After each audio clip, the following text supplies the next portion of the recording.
আমি সবার কথাবার্তা অবজার্ভ করে আমি আমার কয়েকটা ভেরি নিউট্রাল পয়েন্টস করেছি। প্রথম টেক অ্যাওয়ে ফ্রম দিস এই এতক্ষণ ধরে যে মিটিংটা হলো, মানে এটা নয় যে মমতা ব্যানার্জির যে মিটিংটা, Mamata Banerjee as usual playing to the gallery. Anirban খুব ঠিক কথা বলেছে যে উনি একদম জানেন, টিভি চালিয়ে উনি কনফারেন্স করেন। মনিদা ভুল বলে এটা প্রেস কনফারেন্স, উনি মিউনিসিপ্যাল অথরিটিদের সঙ্গে কথা বলছিলেন, প্রেসকে ডেকে নিয়েছেন, so automatically it become a press conference. So as usual astute politician Mamata Banerjee playing to the gallery, এবং while playing to the gallery ওনার বডি ল্যাঙ্গুয়েজ এত শান্ত, এত নম্র, মমতা ব্যানার্জিকে আমি ভীষণ কম দেখেছি, এবং যতবার দেখেছি তারপরেই উনি গন্ডগোল শুরু করেছেন।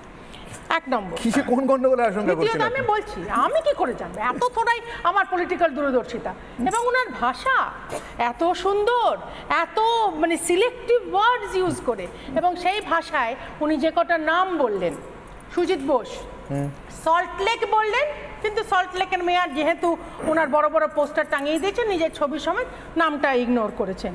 রথীনবাবুর কথা বললেন, যিনি এখন আর বেচারা নেই, আমাদের দলে আছেন, কিন্তু যাই হোক উনি যেভাবে আছেন উনিই জানেন।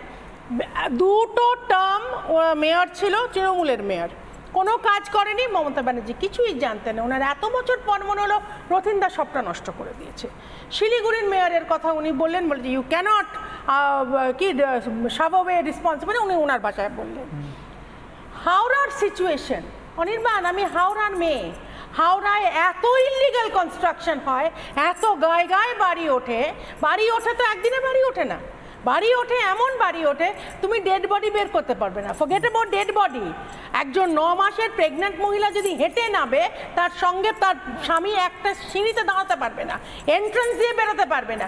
এই হচ্ছে ইলিগাল কনস্ট্রাকশন। এত বছর পর মমতা ব্যানার্জি আজকে প্রেসকে ডেকে, উনি মিউনিসিপ্যাল কাউন্সিলকে ডেকে ডেকে উনি এই ধরনের কথাবার্তা, খুব ভালো। উনি জল নিয়ে কথা বলেছেন, ওয়াটার ট্যাক্স, উনি ট্রেড লাইসেন্স বলেছেন, উনি ইলেকট্রিসিটি, সেখানেও আবার ঘুরিয়ে বলে দিয়েছেন যে সিইএসসি তো নিজেদের ট্যারিফ নেই, ওটার নাকি ওনার কোনো হাত নেই, ওয়েস্ট বেঙ্গল এসিবিতে হাত ওনার আছে। সলিড ওয়েস্ট ম্যানেজমেন্ট, 13 বছর পর ওনার মনে হলো আরে সলিড ওয়েস্ট ম্যানেজমেন্ট কোনো মিউনিসিপ্যাল অথরিটি হয় না। ল্যান্ড ডিপার্টমেন্টে নাকি এত এক্সেস লোকজন আছে, সে তারা কি গা টেপাচ্ছে না মাথা টেপাচ্ছে? ইনি এটি 3 বার না 4 বার এই কথাটা বলেছে। তাহলে এটাই কি আমি বুঝবো যে 40 লক্ষ চাকরির কথা উনি যে এখন আঁচলে নিয়ে ঘুরছেন, এইখান থেকে বেরোবে, মানে কিছু লোককে ডিসপ্লেস করে? আমার শেষ হয়নি। পুলিশ মন্ত্রী এতদিন পর বলছে আরে পুলিশ কি করছে, পুলিশ মন্ত্রী জানেই না, কয়েকটা ধরতো, 2-4 জনকে ধরতো, মানে সেই যে 2012 থেকে উনি শুরু করেছিলেন আমি চোর, অমুক চোর, তমুক চোর, উনি জানতেনই না কেউ চোর, জানবার পর উনি তো আর সরিয়ে দিতে পারেন না, তারপরে আবার তাদেরই মন্ত্রী করেছেন, এবং এটা একবার নয়, ধারাবাহিকভাবে যতগুলো চোর ওনার দল থেকে বেরিয়েছে উনি জানতেইনি না। উনি একটা বাজেট সেশনে শাহজাহানকে ডিফেন্ড করতে উনি একটা সেশন প্রায় মানে অলমোস্ট ইউটিলাইজ করে দিলেন। নির্মলা, আমি আপনারটা ধৈর্য ধরে শুনেছি, আমাকে একটুখানি সময় দিন। আরেকটা কথা, একটুখানি, আমি সবারটা শুনেছি আর একদম আনইন্টারাপ্টেড আমি বলে গেছি, মানে আমি শুনে গেছি, আমি শুধু একবার বেচার আমি বিষম খেয়ে গেছিলাম নির্মলাদের একটা কথা শুনে। আচ্ছা, আরেকটা জিনিস আমার ভীষণ কানে লেগেছে, স্টার্ট ফ্রম মাই হাউস, মানে আমার বাড়িটা ভেঙে ফেলো। তাহলে কি মুখ্যমন্ত্রীর একটু সুপ্ত ইচ্ছে হচ্ছে একটা নতুন বাড়িতে যাবার? হতেই পারে, উনি যখন মুখ্যমন্ত্রী হয়েছিল প্রথমেই বলা হয়েছিল যে একটা ভালো বাড়িতে যান। সত্যি সত্যি চিফ মিনিস্টার ওয়েস্ট বেঙ্গলের একটা ভালো বাড়ি থাকা দরকার, সেটা হয়ে গেল। আচ্ছা, তুমি যে কথাটা দিয়ে একদম শুরু করে যখন আমরা স্টুডিওয়ে ঢুকছিলাম, যেটা উনি নাকি গুলিয়ে ফেলেছেন, উনি বলেছেন যত মত তত পথ, এবং টাকা মাটি, মাটি টাকাটাকে খিচুড়ি করে উনি একটা কিছু বলেছিলেন, উনি কিচ্ছু বলেন না, উনি কিচ্ছু বলেন না, উনি সবটাই প্লেয়িং টু দ্য গ্যালারি। উনি জানতেন এই ধরনের কথা বলে প্রেস কান খাড়া করে সবাইকে এটাকে রাষ্ট্র করবে।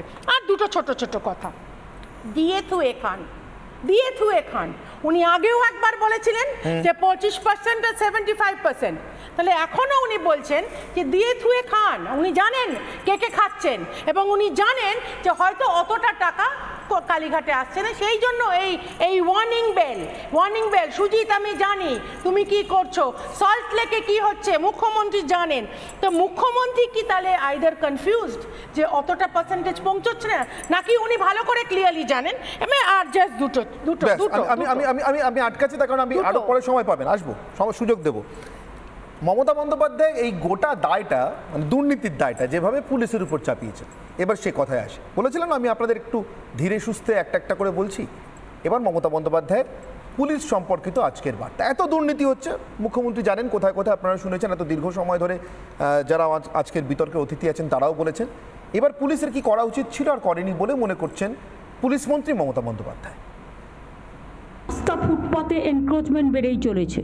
পুরসভা তো চোখ দিয়ে দেখে না, পুলিশও দেখে না, আমাকে একা দেখতে হবে আর তারা পোস্টে থাকবে। আমি রাস্তায় গেলেই দেখতে পাই পুলিশের চোখে পড়ে না, সব চোখে ঠুলি দিয়ে বসে আছে আর ভাবে এগুলো কারো নজরে আসবে না। যারা এগুলো দেখবে না তাদের সরিয়ে দেওয়া হবে কাজ থেকে। আমার একটাই প্রশ্ন, 13 বছর ধরে পুলিশের পোস্টিং করলো কে? পুলিশ যে কিছু দেখছে না এটাই বা দেখলো কে?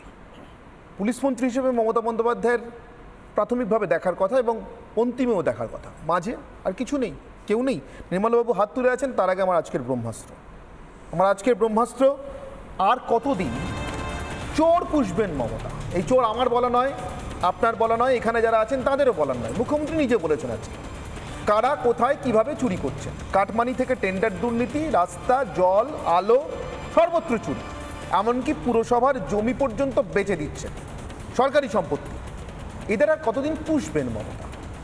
আমার ব্রহ্মাস্ত্রের ভিত্তিতে আমি এক এক করে এবার আসবো। নির্মলবাবু, আজকে মমতা বন্দ্যোপাধ্যায়ের এই দীর্ঘ সাংবাদিক বৈঠক থেকে কিন্তু এই একটি দিশা পাওয়া যায়নি। পুলিশ যে অ্যারেস্ট করতে যাবে কোন ভরসায়? রাত্রিবেলা মুখ্যমন্ত্রী গিয়ে যদি বলেন যে ভুল লোককে নিয়ে এসছেন থানায়, আমি নিয়ে যাব। দেখুন, একটা জিনিস মমতা বন্দ্যোপাধ্যায় একটা চেতাবনী দিলেন, আমার তাই ধারণা, সেটা হচ্ছে এটা আপনার আমার আলোচনার জন্য উনি কিছুই বলেননি। উনি আজকে যেগুলো বলেছেন, আমার যেটা ধারণা সেটা হচ্ছে ওনার কর্মী সমর্থকদের কাছে একটা পরিষ্কার বার্তা দিলেন যে সব কিছু আমি নজরে রাখছি, আমি ব্যবস্থা নেব, এখন অবধি নিইনি। উনি কি কারণ নজরে নেই পুলিশ মন্ত্রী হিসেবে? এইবার শুনুন, সেইটাই বলছি আপনাকে। সব কিছু আমি নজরে রাখছি, সামনে 2026-এর ভোট। প্রত্যেকটা মানুষের একটা, যে কোনো রাজনৈতিক নেতার একটা অল্টার ইগো কাজ করে। অল্টার ইগোটা কি? যেমন ধরুন নরেন্দ্র মোদীর ক্ষেত্রে একটা অল্টার ইগো কাজ করছে। পরপর 3 বার জওহরলাল নেহেরু এসেছিলেন প্রধানমন্ত্রী হিসেবে, উনি সেই রেকর্ডটা ভাঙলেন, আবার প্রধানমন্ত্রী হয়ে ফিরলেন। এটা যেমন একটা অল্টার ইগো ভাঙলেন। মমতা বন্দ্যোপাধ্যায়ের একটা অল্টার ইগো আমার ধারণা সেটা হচ্ছে জ্যোতি বসু 5 বার মুখ্যমন্ত্রী হয়েছে, ওনার এটা 3rd টার্ম চলছে। সুতরাং এই ভিত্তিটা উনি তৈরি করার আরম্ভ করলেন। ঘটনা নম্বর বার, হ্যাঁ 4 নম্বর বারের জন্য, যাতে না আপনি মানতে হবে না, সেটা মমতা বন্দ্যোপাধ্যায়, এটা তো আমার ইন্টারপ্রিটেশন, আপনাকে মানতে হবে কি মমতা বন্দ্যোপাধ্যায় উনি জ্যোতি বসুকে, হয়তো আপনি হয়তো জ্যোতি বসু আপনি মানছেন না, উনি অনেক এমন পার্টির সহযোগিতায় এসেছিলেন, মমতা ব্যানার্জি একার ক্ষমতায় এসেছেন। না ঠিক আছে, না ওইটা করবেন না, ওইটা করবেন না, ওটা বলছি না, মমতা বন্দ্যোপাধ্যায় মমতা বন্দ্যোপাধ্যায় হয়তো এই স্থাবকতাটা নাও চাইতে পারতেন, হয়তো নাও চাইতে পারেন, আমি জানি না। এখন ওনার জেনার মুডি আছে না, ওর ফেভারে বলতে গেলে হয়তো আজকে ঝ্যাঁটা কিছু বলেছে।